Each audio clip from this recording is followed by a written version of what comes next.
Welcome back to the channel. Make sure to like this video and hit subscribe so you never miss an update or a new analysis. Something happened inside Washington this week that almost nobody's talking about, and I want to walk you through exactly what it means, because the implications stretch far beyond the Middle East and deep into the global economy and into the question of whether American leadership still means what it used to mean. I want to start with a single fact, and I want you to sit with it before we go any further.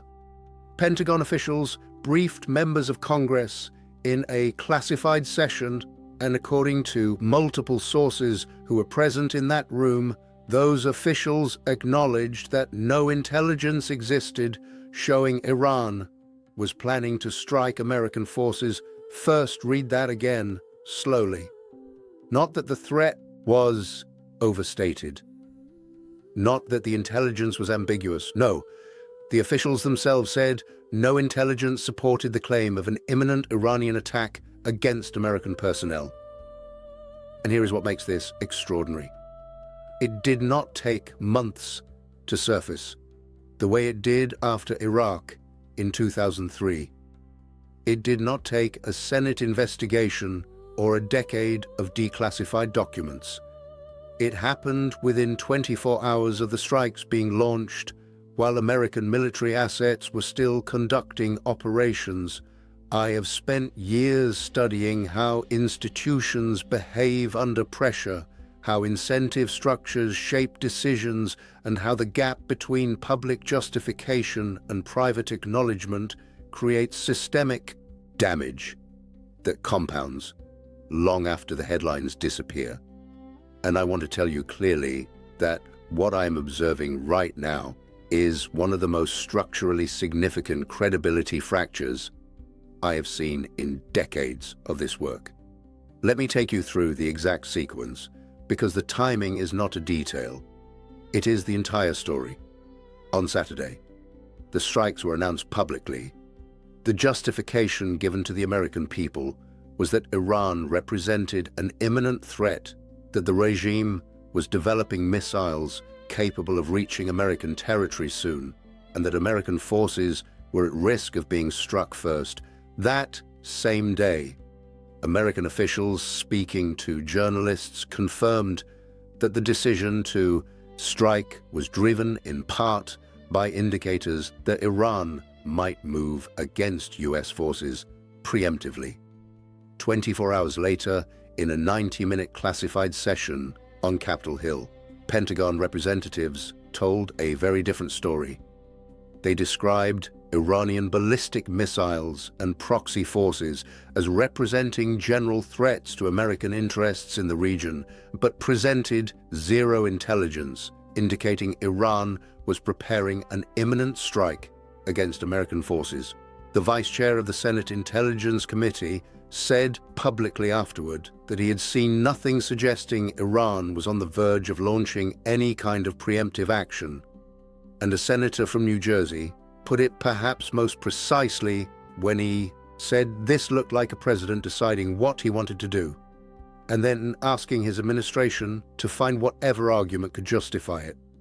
Now, before I go further, I want to ask you something directly, and I genuinely want to know what you think. When a government launches military action and its own Defense Department cannot verify the stated justification within 24 hours, do you believe that represents a failure of intelligence or a failure of transparency? Write your answer in the comments right now, because this question matters more than most people realize. Let me now bring you to the piece of this story that virtually no mainstream outlet is giving serious attention to, and it is the piece that analytically I find the most revealing. 2 days before the strikes, the Omani foreign minister, who had been serving as a mediator in ongoing nuclear negotiations, made a significant announcement. He described what he called a breakthrough. Iran had agreed in principle to never stockpile enriched uranium. He said the outstanding issues could be resolved comprehensively and amicably within months. Think about what that means in strategic terms. If the stated American objective was to prevent Iran from developing a nuclear weapon, and if diplomacy was actively moving toward achieving exactly that objective, then the decision to launch strikes at precisely that moment requires a different explanation than the one that was offered publicly. As someone who analyzes incentive structures for a living, I can tell you that when the action contradicts the stated objective, while an alternative path to that objective is actively progressing, you have to ask what the real objective is, and that question does not have a comfortable answer. The international reaction was swift, and it came from directions that tell you something important about how this moment is being read by the rest of the world. The United Nations Secretary-General condemned the use of force, describing it as a threat to international peace and security. The European Union called the situation deeply concerning and urged maximum restraint. The Chinese foreign minister went further and said, "This creates a troubling precedent of striking while negotiations are producing results," and warned that it reduces the incentive for any state to enter into diplomatic engagement with Washington if military escalation remains possible even during productive talks. And then there is Denmark, a traditional NATO ally, recently warned about American interference in its affairs and, in an extraordinary step, placed the United States alongside Russia and China as a potential source of influence operations against Danish institutions, a founding NATO member classifying Washington in the same threat category as Moscow and Beijing, is not a diplomatic footnote.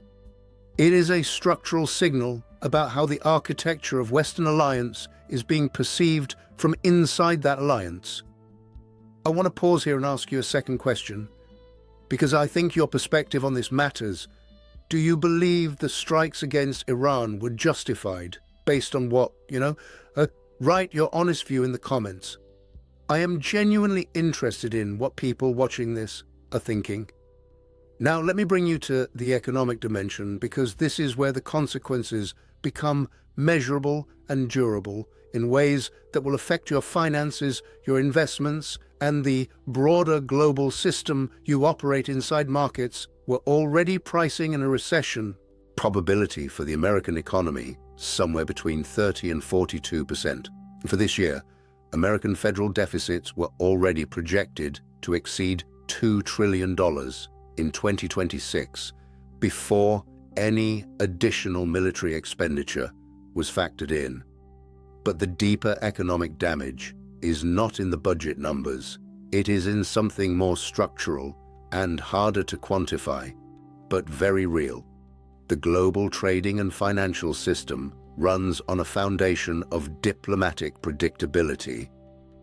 When states negotiate with each other, when they sign agreements, when they make commitments, the entire system functions because those commitments are expected to be honored, or at minimum to survive longer than 48 hours. What the Iranian situation introduces is a documented case where military strikes were launched while a mediator was announcing a diplomatic breakthrough, and the justification for those strikes was contradicted by the striking party's own defense establishment. Within one day, the Chinese foreign minister articulated the economic consequence precisely. Why would any state enter serious negotiations with Washington if the outcome of productive talks might be a military strike rather than an agreement? This is not abstract. It has direct consequences for energy market stability, for dollar-denominated transaction flows, for the willingness of sovereign wealth funds to maintain heavy allocations in the American assets, and for the pace at which alternative settlement mechanisms develop outside the dollar system. The Gulf states gave us another signal that deserves serious analytical attention. Saudi Arabia, despite internal pressure to support the strikes, refused to allow the use of its airspace or its bases for American military operations. The UAE similarly declined to permit operations from its territory. These are not hostile states. These are Washington's two most economically significant partners in the Gulf region, and their refusal carries a message that goes beyond the tactical, even traditional American allies in the region are no longer willing to absorb the reputational and security exposure that comes with supporting American military operations whose legal justification is being contested by the American defense establishment itself. For energy markets, this geographic constraint matters practically. It complicates the sustainability of any extended campaign. And that uncertainty keeps the geopolitical risk premium on oil elevated for longer than a clean operation would, which has downstream consequences for inflation, for central bank policy, and for growth projections across import-dependent economies. Now, let me take you to a dimension of this situation that almost no one is analyzing and that I think is economically crucial in the medium term. European semiconductor, manufacturing equipment, European specialized fabrication technologies, and European telecommunications infrastructure remain deeply embedded in American military and intelligence capabilities. This is a structural dependency that Washington cannot easily or quickly replace. But here is the economic logic that European policymakers are now quietly working through. Every time Washington demonstrates a willingness to launch military operations based on justifications that its own Defense Department cannot verify, it accelerates the political calculus inside European governments about whether maintaining those dependencies serves European security interests. This is not a hypothetical.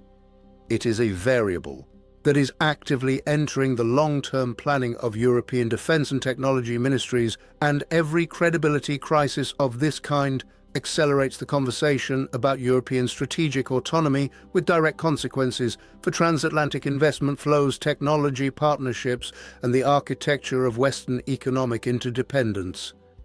The bipartisan nature of the congressional criticism deserves particular attention here, because it tells you something about how serious this moment is being taken by people with access to the classified information. The criticism after the classified briefings did not come only from expected Democratic voices. A Republican representative who is not known as a critic of the administration condemned the strikes as unconstitutional and stated explicitly that no imminent threat to the United States from Iran existed. When members of both parties arrive at the same conclusion after seeing the classified intelligence, the credibility gap stops being a partisan argument and becomes a documented institutional fact. A senator described the process as a president deciding what he wanted to do and then tasking his administration with finding any available argument to justify the decision afterward. That description, if accurate, represents a specific kind of institutional dysfunction that has long-term consequences for how American security assessments are weighted by allies and by markets. History gives us a precise template for what tends to follow, and it is not reassuring. After Iraq in 2003, where the justification of weapons of mass destruction ultimately proved unfounded, American credibility in security threat assessments remained damaged for nearly 2 decades.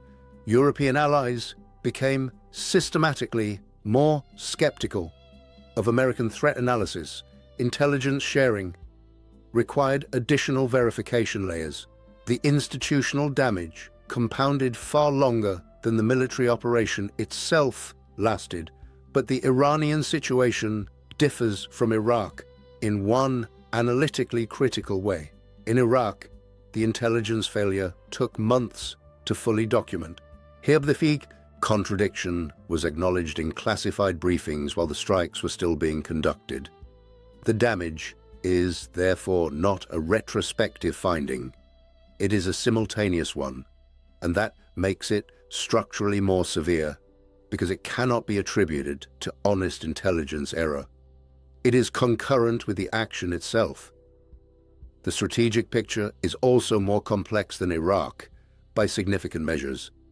Any effort at regime change in Iran would involve a country nearly 4 times the geographic size of Iraq, with more than double the population and with a security apparatus whose loyalty patterns determine the outcome of any internal political transition. Multiple senior American officials speaking to journalists described growing pessimism about whether any Washington-backed opposition figure could realistically govern and stabilize Iran. A former intelligence official noted that success would depend entirely on whether Iranian security forces switched sides, and that absent that switch, those forces would most likely use their weapons to preserve the existing power structure. The last 2 times the United States pursued regime change in the Middle East, the results were Iraq, still unstable more than 20 years later, and Libya, a failed state whose refugee crisis reshaped European domestic politics for a decade. Iran is structurally more complex than both of those cases combined, and the operation is proceeding without congressional authorization, without verified intelligence of imminent threat, and without the participation of the most important regional partners. Before I bring this to a close, I want to ask you one more thing, because I'm always curious about where this community is watching from. Where in the world are you watching this right now? Tell me in the comments. It genuinely helps me understand who I am talking to and what regional context matters most to you. Let me now give you the analytical synthesis of everything we have covered, because I want to be precise about what the data shows. In less than 24 hours, an administration launched a military operation, citing an imminent threat, and then its own Pentagon told Congress that no intelligence supported that claim. This is not a miscommunication. It is not a diplomatic nuance that was misread. It is a documented, simultaneous contradiction, acknowledged in a classified setting by the administration's own representatives while the operation was actively underway. The economic consequences of this credibility fracture are measurable, and they compound over time. International diplomatic cooperation becomes more expensive and less reliable because the foundation of predictable commitment has been visibly weakened. Intelligence sharing relationships require additional verification layers because the gap between American public statements and American private assessments has been documented at the highest operational level. Alternatives to dollar settlement accelerate because the geopolitical risk premium on American assets rises. When American foreign policy becomes less legible to the world, transatlantic technology dependencies come under review because European governments are calculating whether those dependencies serve their security interests in a world where Washington's stated justifications and actual intelligence assessments diverge by 24 hours. The energy risk premium stays elevated because geographic constraints in the Gulf complicate any extended campaign, and uncertainty about duration and outcome is precisely what markets price at maximum cost. And underneath all of these measurable consequences, there is something harder to quantify, but perhaps more important. The functioning of the international system depends not on any single power being right at all times, but on the major powers being legible on their commitments, surviving long enough to be meaningful, and on the gap between public justification and private reality, remaining narrow enough that other actors can make rational decisions. What the events of this week have introduced is documented evidence that the gap can be total and that it can surface within 24 hours, while the action is still ongoing. Iraq taught us that credibility damage from a war justified on false pretenses can last decades. Here, the timeline compressed from months to hours. What the markets, the allies, the Gulf states, the European governments and the United Nations are all now pricing into their long-term models is not just the direct military risk of this specific conflict. It is the systemic risk of a world in which the word of the most powerful military actor on the planet cannot be taken as a reliable input into rational decision-making during international crises. That is the pattern I am tracking, and it is structurally consequential in ways that will take years to fully measure. Subscribe and turn on notifications. I will keep following this situation with the data, the economic mechanisms, and the unfiltered analysis you deserve.